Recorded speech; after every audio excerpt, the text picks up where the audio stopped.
Ginebra has on the floor. I think it's important that San establish its own game. Big victory. With the TM3, sa tigsigil ng TM ang pinalakas. Rebound ng Tomeros, loose ball. Picked up by Daniel DeBoso. He goes up. Wala. Single. Chips it in. And we're tied at 91. Single to Lordy Tugade.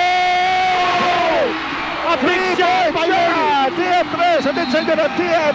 Pinalakas na touch mobile. 9 points for Lordy Tugade. Binigay kay Sunday Salvacion. Yes! Ano yun? Dalawa lang. 2 points.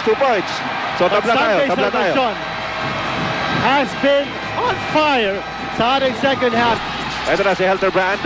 One-on-one against Wilson! May foul! And they will send Helterbrand to the line with 2.9 seconds to go. First by Helterbrand is good!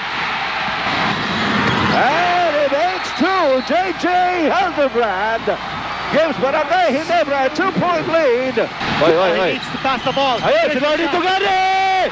Wala! Barangay Ginebra wins it!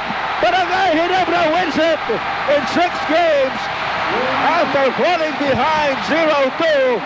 Ang Barangay Ginebra wins 4 straight. Only the 5th team in PBA history to come back from a 0-2 deficit. At kahit dito sa game na